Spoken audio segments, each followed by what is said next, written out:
Y'all remember this phrase? We will see you on Tuesday, the 28th of May, for 9:30 in Courtroom 1C. Please don't discuss your testimony with anybody except the attorneys in this case, okay? Until that time. All right, we'll see you then, sir. Thank you, sir. Okay. Please don't discuss your testimony with anybody except the attorneys in this case, okay? Please don't discuss your testimony with anybody except the attorneys in this case, okay? Well, he just stopped saying that phrase. Shout out to Miss Sylvia for being the one to point it out about a week ago. Let's do it.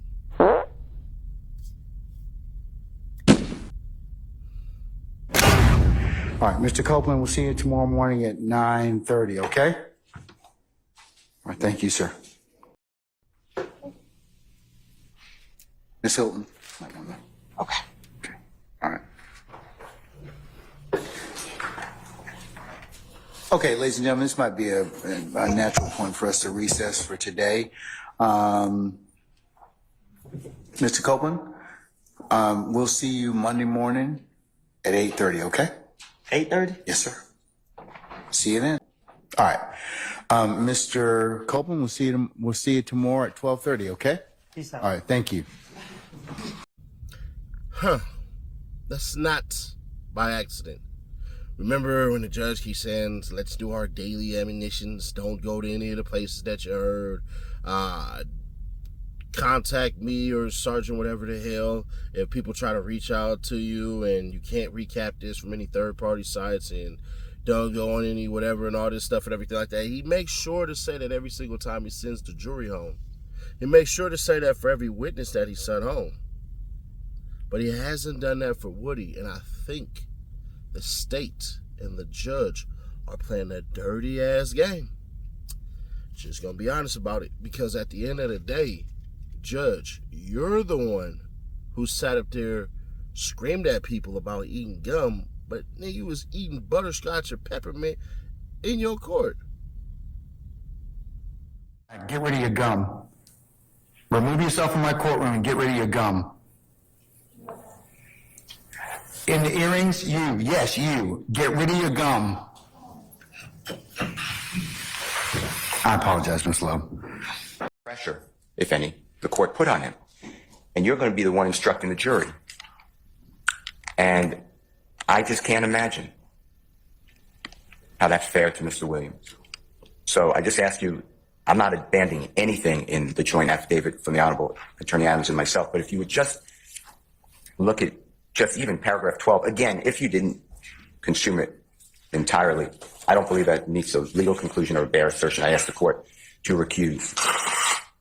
I've read your affidavit, Mr. Steele, and I've consumed everything on it, and that doesn't change my ruling at this point in time, respectfully. I also, on the transcript, I'd like the recordings and the transcript, and I object to the court going through it and deleting it, because to me, the way I understand it, there is zero privilege. So I don't understand I'm not going to, Mr. Steele, I can't argue with you about anything such as, I've made my ruling, okay? If you have some other basis to ask for the recordings or anything like that, you're going to have to put those in some other pleading. But at this point, Ms. Weaver's going to prepare the record. She does that. And like I said earlier, the record should be ready soon. And you all, as a defense group, will have the opportunity to take a look at that particular ex parte transcript that was done in chambers, less anything that is totally, that the court considers to be privileged. And I'm going to let you do that before you examine Mr. Copeland. So you'll have everything that you have at that point in time. Thank you. All right. Okay. So, do you just don't give a damn no more?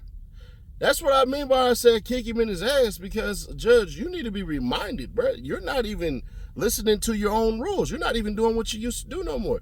Y'all setting Woody up. Y'all trying to get Woody to go on somebody's podcast like Miss Kayla Bumpus did, sit up there and say some stuff about the case so you can kind of see. And I kind of, this is what I think with Miss Kayla Bumpus. But shout out to the little shot lady, the injury attorney. Shout out. She, I seen the interview that she did. I think this will happen. I think she let Melnick know, but I don't think that's what happened. I think what happened is somehow Woody let Melnick know. And when Woody let Melnick know, Woody was pissed off. Just rock with this prediction real quick. I'm just me doing what I think, saying what I think happened. I think Woody was so pissed off that his words were sprinkled with a little bit of extra seasoning, more emotions than actually what happened. I think Woody told Melnick what the hell happened. And Melnick sat up there and told Brian Steele and Keith Adams and all that, and CC'd him and all that stuff, because part of that story did not make sense to me, because, no offense to how I say this, I don't think she'd be getting down like that. I just don't. I don't think Miss Bumpus would be getting down like that at all, because it didn't make sense. Those is her homies over there. She used to work for the goddamn DA. She used to work for Fulton County. She used to be a prosecutor. So, I don't know, maybe prosecution team, they just got a thing for some black women with nice asses, bro. I don't know, man. I don't know. Y'all all got some fat ass booties. I'm from California. That shit don't look like that. You know what Cuz said, must be jelly, because jam don't shake like that.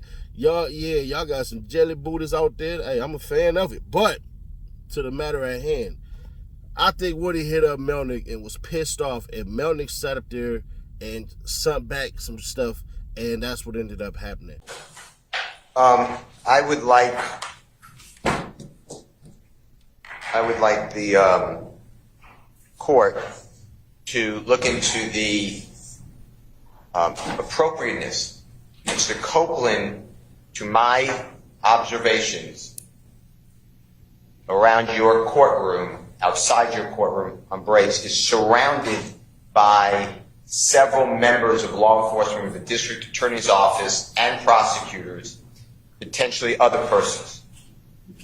I don't know why a sitting witness under oath is in a room with prosecutors during breaks, mornings, afternoons. It's totally inappropriate. There are people who are in your court's door. There's a double door where the court sits to its right that aligns with the witness chair, and I noticed people standing there in law enforcement while Mr. Copeland is testifying. He's making eye contact with them. I don't know if they're his brother. My point to you is this: what gives anybody the right to surround a witness, he's not in custody, and bring a witness? I'm sure Mr. Copeland didn't say to the prosecutors, I don't know this, Your Honor, so if you think I'm wrong, then just strike it from your memory. But I'm sure he didn't say, hey, you guys want to hang out in this room a little while? So I believe that he is being led on a tether by the prosecutors, and it is coercion. It is inappropriate. And why would anybody not be recording everything he said? And why do I have to get it in drips and drabs? So I am objecting to the tactics of the Fulton County District Attorney's Office and whomever else they may have employed with a citizen, regardless of what the court may think of him, what the prosecutors think. I don't have any thoughts. So please don't put that in. Please don't put that in in the ether. Okay, but that's what you just said, sir. The ether is okay. Clear. The court wouldn't do it. I wouldn't do it either. So why is it happening? He's a. I have no interest other than I'm a referee. Well, you're the referee who spoke with the witness without my presence. Mr. Steele, we're not gonna get into that right now. Well, okay? my point is, how is he being treated here? And why don't I have all this? And why is this going on? What an unfair trial for Mr. Williams. Think about it. If you were accused, Your Honor, and the judge met with this witness, with the prosecutor, and you sat next to me and Mr. Adams, you would say to us, what kind of case is this? Now he's being surrounded with all this law enforcement. My point is, Your Honor, we're going to object that this. I'm not going to be interrupted. Mr. Steele, hold on. No, but you're Mr. Steele? Mr. Steele? Yes, sir. What? Okay. I want to finish. I'm making a record for the court to understand. Well, Mr. Steele. I've never been interrupted in a court except for this one. You allow. Well, you know, but the challenge is in this point in time is that some of the things that you have said at certain points in time are not appropriate. Not true. Okay, well that's the court's. The Court is wrong. Well, you have, everybody has an opinion, and it can certainly be reviewed at the appropriate time. But finish up so you can go ahead and make your record. I'm not interrupt anyone about prosecutor or anyone. This is a record. This is important. Okay, but it's your allegation and assertion, sir. Okay, so. Well, we don't know that. We don't know whether or not they're true. Going on. Every time Mr. Copeland comes in the courtroom or out of court, he's escorted by a DA's office investigator. You see that? This court is observant. You're not just sitting there in a cloud. You see exactly what's going on. You hear the prosecutor tell you, we were in a room with Mr. Copeland and he said, why? Okay. Why do I have to bring it up? You should be bringing it up. This is crazy. This is like communist Russia. Mr. Williams is having the worst trial. So I'm moving, again, to stop intimidating the witness by the prosecution, leave people alone, and stop accusing. You've allowed the prosecutor Love to accuse me of misconduct. Oh, but you've also accused her of hold on. You have accused her of misconduct as well. And remember what I told you about your professional remember what I told you about your, and she's going to take me down as opposed to you. So when I start talking, stop talking, please.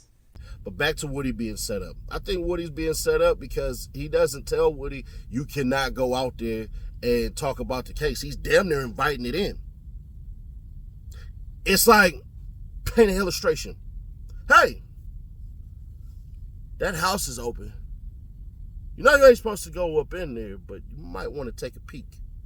Woody had y'all all up in arms and shit because it's hot as hell in Atlanta and he's at the goddamn swimming pool. Why are y'all so upset? Then all you cats that's running around here that claim y'all Young Thug fans and all this crap and everything like that, gotta ask you the simple question. What the hell are y'all doing? So far, Woody has done nothing to hurt Young Thug's case, but people get emotional. People get pissed off. So all you Young Thug fans, I gotta ask you dumbasses that's sitting up there trolling this man and calling him all type of names except for Kenneth Xavier Copeland. Sound like a goddamn X-Men cartoon character name. Bruh, if y'all piss this dude off and he already don't give a damn, obviously y'all can see by the pictures, what if he turn around and, you know what, F all that. Y'all want me to be a super snitch? Here I go. Run, tell. Y'all gonna look pretty goddamn dumb. Then all he gotta do is say, y'all wanted me to be a snitch, so I gave y'all a goddamn snitch. So every Young Thug fan, please shut the hell up. Stop trolling him. Stop doing all that weird ass stuff. Y'all can talk trash about him. I mean, goddamn. It's a lot of shit y'all can talk about him. I ain't gonna hold you. Because I see it on his Instagram one time. He had stacks of money, but never mind. I ain't even finna do all that. I'm about to say he better go get Bosley or some shit like that. But either way it go, bro, y'all tripping. Y'all can't be pro Young Thug and doing all that stuff. And for all you morons who try to cuss me out about my video yesterday, I gotta ask y'all just this one question. How simplistically easy it is to get in y'all panties. That video literally could have been comprised of Brian Steele asking for a mistrial 4 times, never getting it. The message of the video literally was Brian Steele is too goddamn intelligent to sit up there and do that. Brian Steele should try another approach. You idiots are acting like that's a bad thing. I don't understand how y'all getting pissed off and cussing me out and all this crap. Now, if you disagree, you disagree. But I'm asking you this simple question. Do you think it'd be possible that he should try something else? Just out of the realm of possibilities to say, hey, Steele, this actually ain't working, bro. You might want to do something different. Just saying. Yeah, Steele, you playing chess, bruh. But you're moving your rook to the wrong place. And you morons sit up there mad at me. You work for the state. You do all this. Bruh, trust me. If I worked for the state, there is so much stuff that I have in my inbox that I could release from jail phone calls and all that crap from Young Thug, bruh, that is out there on the net that I found that nobody else found, I could drop that and really piss people the hell off if I wanted to.